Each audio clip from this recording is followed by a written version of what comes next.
أعوذ بالله من الشيطان الرجيم. بسم الله الرحمن الرحيم.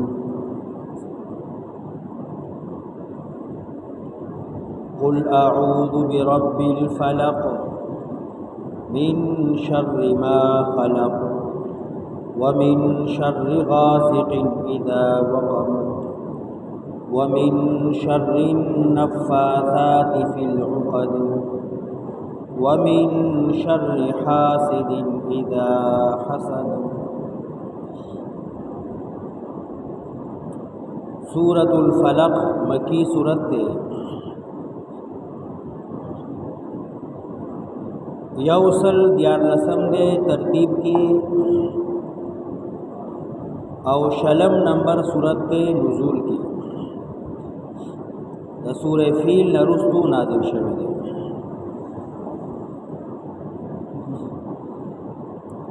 بیا ورپسې سورہ ناس تے دا یوشتم دے او دا یولس آیتونا یوزی راغلی.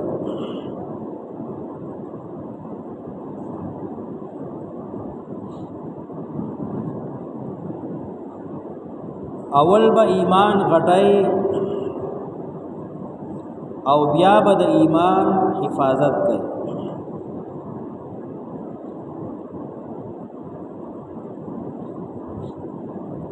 یو سړی باغبان دی نو دی خپل د باغ خپل د میوې حفاظت کوي. ذمہدار دی د خپل پټي د خپل فصل حفاظت کوي.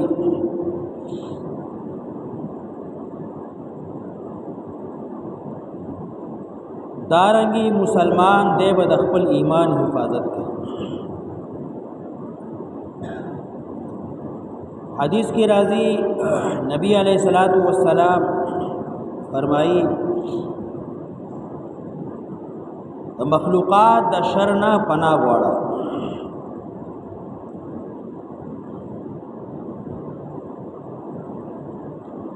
د جزام نه برس نه د ارزل عمرنا چې عمر دې دومره زیات شي چې بیا دې عقل فکر کار نه کوي داسې عمر نه پناه غواړه. د حرق نه د غرق نه د هدم نه پناه غواړه چې یا الله ما د دې خبرې بچ کړي چې اور کې وسوځم یا اوبو کې ډوب شم یا رمنې بلډینګ مکان اورغړي د دې نه پناه غواړه. دارنگی د لړمنا مارنا مچاینا هر هغه شی چې انسان له تکلیف ورکوي جسمانی روحانی دا غي نه پناه غواړي.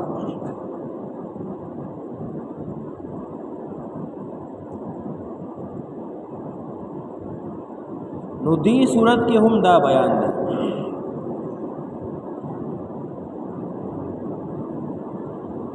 قل اعوذ برب الفلق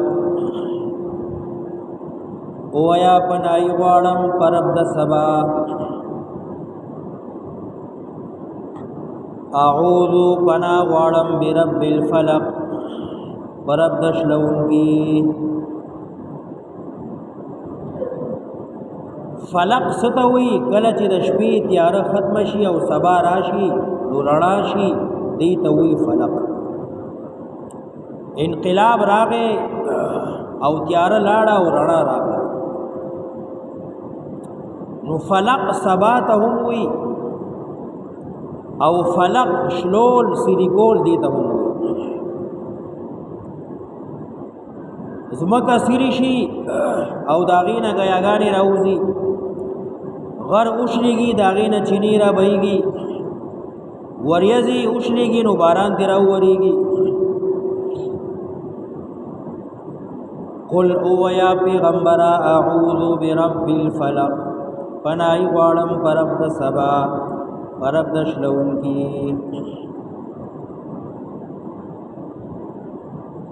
من شر ما خلق د هغه شی د شر نه چې الله پیدا کړی دی. خلق عام دی کم کم شی چې الله پیدا کړی دی داغي شر نه پناه غواړم هغه جاندار دی او که غیر جاندار دی مکلف دی او که غیر مکلف دی که انسانان دی او که پیریان دی حیوانات دی جمادات دی مار دی لړم دی مچای دا دارنګ نور زیناور دی پنای غواړم پرب د شلون کی پرب د سبا د هغه شی د شر نه چې الله پیدا کړو ومن شر غاسق اذا وقب او د تیری د شر نه کله چې خورشي غاسق تیرا اذا وقب کله چې خورشي زکوی ماشومان ماخام بار مراو باسي پیریانی یا نور سرکش شیاطینی نقصان بورس ومن شر غاسق اذا وقب پنای غواړم پرب د سبا د تیری د شرنا کله چې خورشي ومن شر النفاثات في العقد او پنا غواړم پرب د سبا من شر النفاثات د پوکو وهونکو د شرنا فی العقد پغړو کې نفاثات د نفاثه جمع ده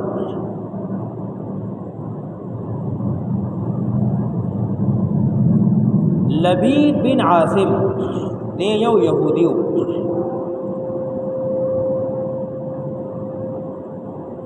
د نبی علیہ الصلوۃ والسلام یو خادمو نو کله بچی نبی علیہ السلام خپل سر مبارک منګس ک یا ګیرا منګس کړه نو دای خادمو دبد نبی علیہ السلام خدمت کو نو دی لبید بن عاصم دی علم سو یا دلې سشي ورکو او د نبی علیہ السلام دا زړه منګس او دا ویخته دای راوړل دلې ورکو نو لبید بن عاصم او د لونوي دی په نبی علیہ السلام جادو کو او صد کجورو پوست کیو یو شکل جوړ کو باغې کې استنی خخ کړي او دی ویختول یو لس غټي ور کړي او دا یو کوي کې خخ کړي پاسه به یو غټ کې یو میاش پوری نبی علیہ السلام لگ پریشانو یو کار به یو کنو دا به خیالو چې ما نه دی کړی یا به نو کړی نو دا به خیالو چې ما کړی دی خودی جادو د نبی علیہ السلام عقل او زړه باندې اثر نو کړی صرف د نبی علیہ السلام قوت خیالیه چې خیالاتي بدل شو خیالي بدل شو بدی اثر کړو نو مختلف احادیث دي یو حدیث کی راضی دو فرشتي راغلي یو سر طرف تا بل خو طرف تا نبی علیہ السلام کټ کی ملاس ته دا دواړه فرشتي یو بل سره خبرې کوي چې دمانې څه شوی دي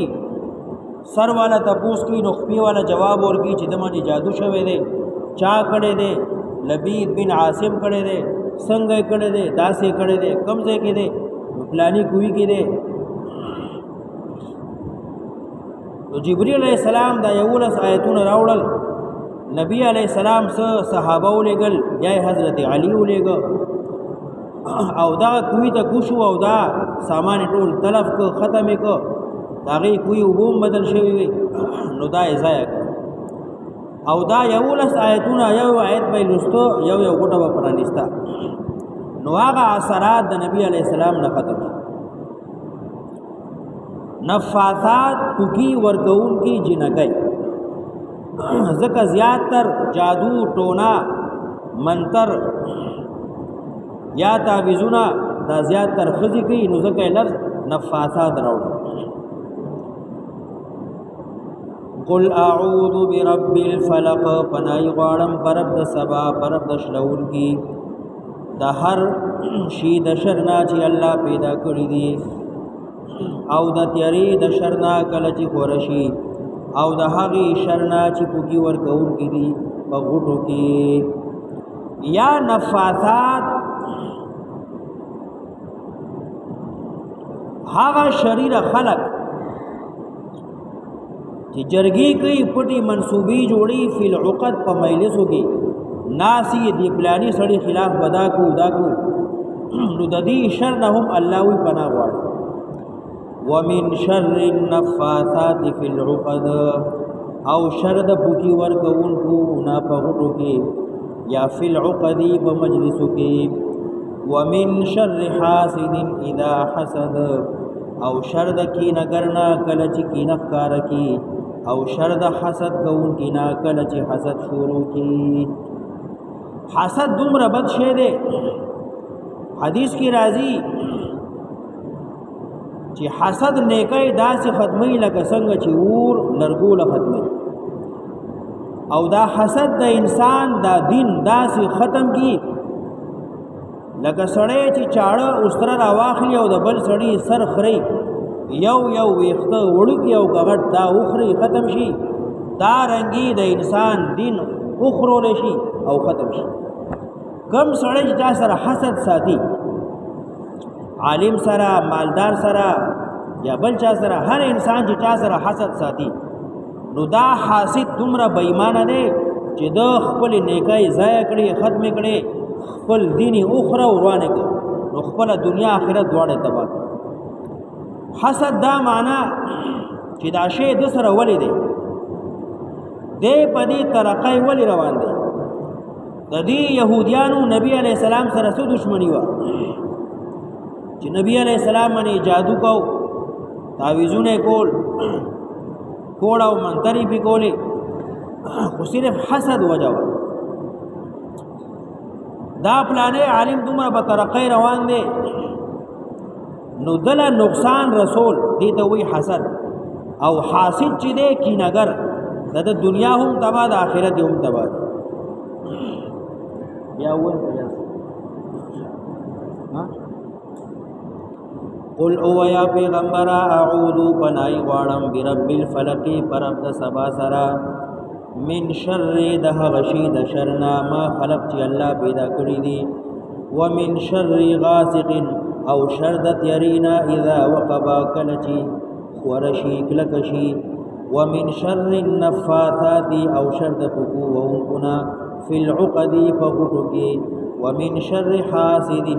او شر د کینګرنا حاسدنا اذا حسد کلچی کینه ښکارشی کلچی حسد سرګن شي ہر انسان چاہتا ہے میں کامیاب ہو جاؤں. کامیابی اللہ پاک نے دین میں رکھا ہے. دین آئے گا آپ صلی اللہ علیہ وسلم والی محنت سے. جو آپ صلی اللہ علیہ وسلم کا محنت آپ ہی کی طریقے سے کرے گا اللہ جل جلالہ سب سے پہلے اس محنت کرنے والے کی زندگی میں پورا دین جاری شاری فرمائے گا اور اس محنت کے نتیجے میں جو دین انسانوں کی زندگی میں موجود ہے اس کا حفاظت فرمائے گا اور جو دین انسانوں کی زندگی سے نکل چکا ہے اس کو وجود عطا فرمائے گا اور جن لوگوں کو اب تک ہدایت نہیں ملی ہے اس کو اللہ پاک ہدایت عطا فرمائے گا. آپ صلی اللہ علیہ وسلم کا محنت نہ ملک کا محتاج ہے نہ مال کا محتاج نہ مادی اسباب کا محتاج ہے بلکہ آپ صلی اللہ علیہ وسلم کا محنت آپ ہی کے طریقے سے کرنا اللہ جل جلالہ نے سبب اور ذریعہ بنایا ہے سارے عالم انسان کو ہدایت پر آ جانے کی. سارے عالم انسان کو ہدایت کے آنے کی محنت میں ہم اور آپ سیکھنے والے ہیں. اللہ پاک اپنے مرضیات کے مطابق سیکھنے کی توفیق عطا فرمائے. میرے محترم دوستو بزرگوں بھائیو آپ صلی اللہ علیہ وسلم کی محنت میں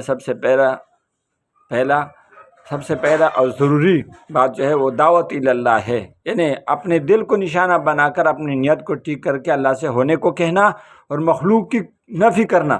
یعنی اللہ سے ہوا ہے اللہ ہی کر رہا ہے اور اللہ ہی کرے گا. آپ صلی اللہ علیہ وسلم نے سب سے پہلے کلمے پہ محنت کیا ہے. کلمہ ہے لا الہ الا اللہ محمد رسول اللہ. کلمے کا لفظی معنی ہے اللہ سے سب کچھ ہونا. کلمے کا لفظی معنی یہ ہے کہ اللہ کے سوا کوئی عبادت کے لائق نہیں. محمد صلی اللہ علیہ وسلم اللہ کے رسول ہے. اور کلمے کا مقصد یہ ہے کلمے کا دو جز ہے. ایک جز ہے لا الہ الا اللہ اس کا مقصد ہے اللہ کے سوا کوئی عبادت کے لائق نہیں محمد. اور دوسرا جز ہے محمد رسول اللہ اس کا مطلب یہ ہے کہ محمد صلی اللہ علیہ وسلم اللہ کا رسول ہے. اور پہلے جز کا مقصد یہ ہے کہ اللہ اللہ سے سب کچھ ہونے کا یقین ہمارے آپ کے دلوں میں آ جائے، اور دوسرے حصے کا یعنی محمد رسول اللہ، اچھا لا الہ الا اللہ کا مقصد یہ ہے کہ اللہ سے سب کچھ ہونے کا یقین ہمارے آپ کے دلوں میں آ جائے، اور مخلوق سے کچھ نہ ہونے کا یقین ہمارے آپ کے دلوں میں آ جائے۔ دوسری حصہ محمد رسول اللہ کا مقصد یہ ہے کہ آپ وسلم کے طریقوں میں دونوں جہانوں کی کامیابی کا یقین اور غیروں کے طریقوں میں ناکامی کا یقین ہمارے آپ کے دلوں میں آ جائے۔ اللہ پاک نے ہمیں آپ کو نبی صلی اللہ علیہ وسلم کی امت میں دعوت کے کام کے لیے بھیجا ہے، تو بھائی کرنے کے لیے، سیکھنے کے لیے، 4 مہینے کرنے کے لیے سارا زندگی اپنے مال جان وقت لگا کر اس دین کی محنت کو سیکھنا، اور پھر سارا دنیا کے انسانوں کا نیت کرنا کہ ہم سارے انسانوں تک دعوت پہنچائیں گے۔ جو پہنچائے گا اللہ پاک دنیا میں بھی چمکائے گا، آخرت میں بھی چمکائے گا۔ جنت میں